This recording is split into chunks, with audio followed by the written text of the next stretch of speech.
చూడాలి మళ్ళీ follow up ఎలా ఉంటుంది. సార్ కోట్ల ఓట్లు ఇష్యూ, అలాగే ఈసీకి నో రెస్పాన్స్, రాహుల్ టార్గెట్, అలాగే జంజీ వేడెక్కుతుందా? కీలకమైనవండి ఇవి రోజువారీ వీటిలో తప్ప. నిన్న ఇప్పుడు చాలా 3 రాష్ట్రాల్లో ఇప్పుడు ఈ రౌండ్ దఫా సర్రా అయిపోయిన తర్వాత చూస్తే కోట్ల ఓట్లు గల్లంత అయిపోయినాయి, లేవు కోట్ల ఓట్లు పుష్ కాకి. తెలుగు రాష్ట్రాల్లోనే 1,15,00,000 అని ఉన్నాయి, ఇంకా కర్ణాటకలో ఇతర రాష్ట్రాల్లో కూడా. వీటి మీద రెస్పాన్స్ ఏంటి అనేది కూడా ఉండట్లేదు. ఎలక్షన్ కమిషన్ నుంచి ఎలాంటి రెస్పాన్స్ లేదు. వాళ్ళు మహా అయితే మేము పెట్టాం కదా, ఆన్లైన్ పెట్టాము, నెంబర్లు ఇచ్చాము, మీరు వాటిని చూసుకోండి, బీఓఎల్తో మాట్లాడండి అని చెప్పడం తప్ప ఒక serious crisis, seriousness of the సిచ్యువేషన్ను ECI election commission of India ఏమాత్రం గుర్తించలేదు. అలాగే ఈవీఎంల మీద అంతకుముందు నుంచి ఉంది. నిన్న Gyanesh Kumar CEO election commission ఆయన నిన్న మాట్లాడారు. ఆయన చాలా మామూలుగా మాట్లాడుతున్నారు, చాలా బాగుంది, దీంట్లో అసలు ఏం సమస్యలు లేవే అన్నట్టుగా.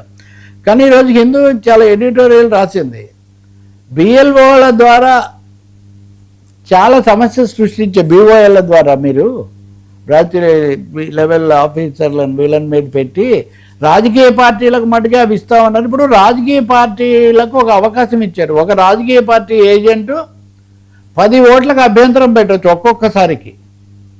ఈ విధంగా కేంద్రంలో ఉన్న పార్టీ దాన్ని దుర్వినియోగం చేసి స్థానిక ఏజెంట్ల ద్వారా వేల అభ్యంతరాలు పెట్టించారు. ఉన్న సమస్య ఏమంటే వీళ్ళు చెప్పేది, రాజకీయ పార్టీల ఏజెంట్లు చెప్పేది ఒకటైతే ఓటర్ ఎన్నైనా పెట్టవచ్చు. రాజకీయ పార్టీ ఏజెంట్ ఏమో 10 అభ్యంతరాలే పెట్టాలి. ఒక ఓటర్ ఎన్ని అభ్యంతరాలైనా పెట్టచ్చు, అన్లిమిటెడ్. అంటే ఒక వర్మ గారు ఒక పేపర్ తీసుకొని ఇదిగో ఈ 1000 ఓట్లు సరైనవి కాదని అభ్యంతరాలు పెడితే అవి డిస్ప్యూటెడ్ లిస్టులో చేరుస్తారు. అవి ఎప్పటి క్లియర్ అవ్వాలి? ఇప్పుడు ఆ పత్రిక ఎడిటోరియల్లో ఎత్తి చూపేది ఏమంటే తన ఓటు డిస్ప్యూట్లో పడిందని కూడా వీళ్ళకి తెలియదు. ఎవరు చెప్పాలి? నోటీస్ ఇవ్వాలి.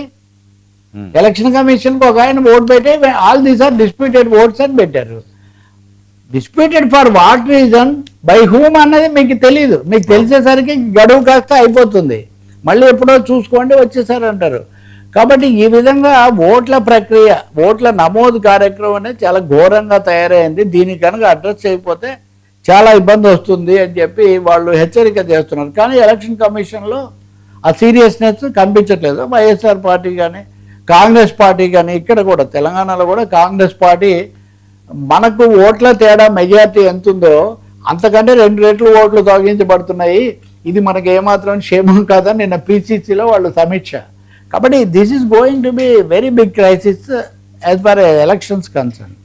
రెండో వైపున జమిలీ ఎన్నికలకు పూర్తిగా పిఏ చౌదరి అని దానికి అధ్యక్షుడిగా ఉన్న కమిటీ, పార్లమెంటరీ కమిటీకి అధ్యక్షుడిగా ఉన్నాయి. నిన్న ఇండియన్ ఎక్స్ప్రెస్లో ఒక సెమినార్లో దాంట్లో మాట్లాడి చాలా స్పష్టంగా చెప్పేశాడు, 2034 దాకా ఆగాలని మొదట అనుకున్నాం, కానీ ఇప్పుడు అవసరం లేదు, 2029లోనే జమిలీ ఎన్నికలకు పూర్తి సన్నాహాలు చేసే అవకాశం ఉంది, ఇందులో ఎలాంటి సమస్యలు కూడా ఏమీ లేవు, మేము దీని మీద చాలా అమెండ్మెంట్స్, చాలా సవరణలు మేము సిద్ధం చేశాము అని ఆయన చెప్తున్నారు.